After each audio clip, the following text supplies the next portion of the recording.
Alright, welcome to my channel. So let's start cleaning the ground. So these are my tools. I have a rake, I have a glove, I have this small shovel, I have this shovel too, to dig the earth, the soil, the ground. So these are the things I have to clean up. I have to pull out all these wild grasses. Okay, a lot of wild grasses grown up here.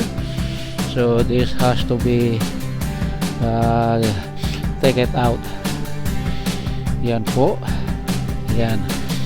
All these wild grasses has to be taken out. And then I have to add the organic soil. So this is behind the fence, so this is a lot, so I have to clean up all these things. Yeah, so I need to plant some vegetables like hot peppers, eggplant, tomatoes. So I'm gonna plant here the pinakbet ingredients. Alright, so tayo mag-uumpisa ng magbungkal.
So in 3 weeks need to be done.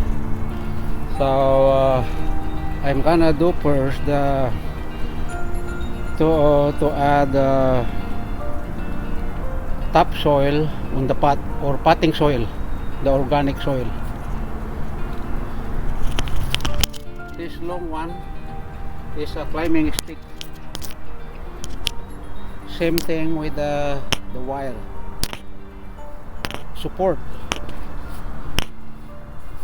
So still a lot of things has to be done. So I have 3 weeks more.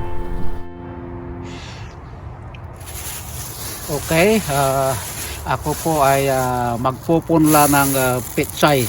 Ito, buto ng pechay ito na naani last year. So nag-save ako ng isinave ko yung mga seeds niya. Kaya po maraming seeds sa ilalim.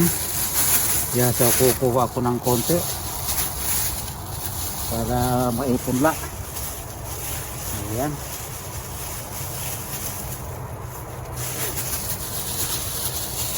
Alisin ko na yung ibang ano niya. Ang dami. Ayan. Nakikita nyo po yung seeds. Hindi ko na nilagay sa isang bottle dahil konti lang naman ang itatanim ko. So kukuha tayo ng buto.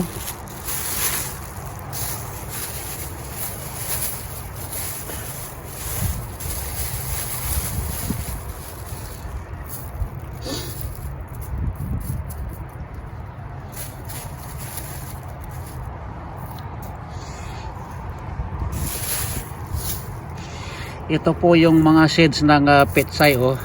Yan. Marami na po yan. Over 100 seeds na seed na yan. So ang gagawin, ibubudbud lang dito. Yan, ikakalat yan. Kayaan yung sumama yung mga puting yung mga tangkay na yan kasi diyan sa sandal ang buto pag tinanim. Ngayon hahaluin lang natin para magkalat yung seeds. Mahirap isa-isahin yan. Tapos tabunan natin ng sandakot na lupa. Actually ano yan, mix ng ano yan, hindi pure na lupa. Ano yun, organic yung garden soil. Yan po. Tapos yung mga tinanggal natin na pinagtanggalan, wala nang seeds ito. Bubudbud natin. Ayun, buburan na pala natin uli. Kasi pag tumubo yung seeds, mayroong sasandalan yung puno. So ganun din dito sa kabila. Ito naman yung ito po buksoy. Iyan po yung bawat isa niyan, hindi lang 15 ang buto niyan. So i-almiris na lang po natin, idudurog po natin. Yan, marami na po yan, sobra na po yan. Hindi lang 200 na puno yan. Yan po, halu-haluin lang, and then as usual bubudburan po natin ng ito para may sasandalan ng mga puno pag tumubo. Yan. So ang itinanim po, pechay at buksoy. Kasi magkaiba yan eh, iba yung pechay, iba yung buksoy. Ngayon dahil yung tubig dahil yung lupa ay organic fertilizer medyo basa-basa ng konti, isprehan lang po, huwag mo nang diligan. Yan, parang mabasa lang kasi ang moist ng potting soil na yan ay templado. Ang moisture content niya ay templado pa. Pinaghalong yung lupa na dating pinagtamnan na, i-reuse lang yung kumbaga half ang ginamit. Ngayon pag nailagay na po yan, ang gagawin po natin para hindi sirain ng hayop o daga o ibon, squirrel, tatakpan po natin. Iyan po, tatakpan po natin para hindi halukayin ng mga hayop. So dyan lang muna yan, iiwanan ko lang dyan, bibisitahin ko every other day. So actually yung seed na yan, in 1 week magkakadahon na yan, tutubo na. So aalagaan yan ng mga 25 days to 1 month, itatransplant na. Kaya tamang-tama po i-transplant yan sa mga bago mag third week of May. That is after Victoria Day. After Victoria Day in Canada is the best time for planting vegetables and ornamental plants, but mostly I am planting the vegetable.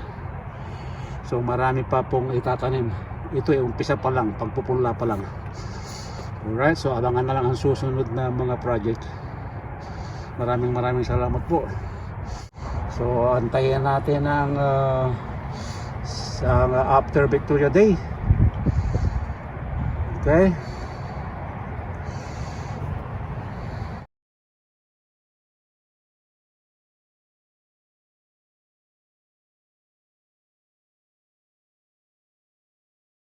On the third day, ito na yung sheds, oh. Ayan po, yung sheds na yan, oh. Nag-emergence na yung sheds. Tumubo na. Ayan pa sa katabi niya, oh. Ito pa, oh. Ayan. Ayan. Sheds na rin yan. So, ayan pa, ito pa, oh. Ayan, ayan, yung sheds na yan, oh. Tumutubo na.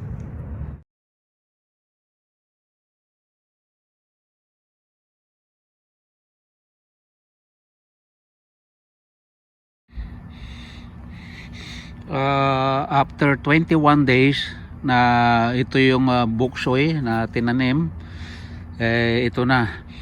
So pwede na rin ilipat, pero antayin ko pa mga isang linggo. Ito naman yung pitsay, napakarami niya, oh. Ayan po. So medyo paggabi na ngayon, mag-aalas 9 na, pero may araw pa. Ito ay ililipat tanim ko 1 week pa. Pauugatin pa natin ng konti. Ayan po. Kaya abangan po ang pagtatanim ko ng pitsay at bok choy. So muli, ito yung pitsay. Ayan po. At ito naman ang bok choy. Kung nag-enjoy kayo na nanood sa aking pinakitang video kung paano ako nag-umpisa mula paglilinis hanggang sa magpunla, ay huwag kalilimutang i-like, comment and subscribe my channel, Leonardo De Guerto. At kung hindi pa kayo updated, ay huwag kalilimutang i-click ang notification bell para updated po kayo lagi sa susunod ko pang mga video. Maraming salamat po.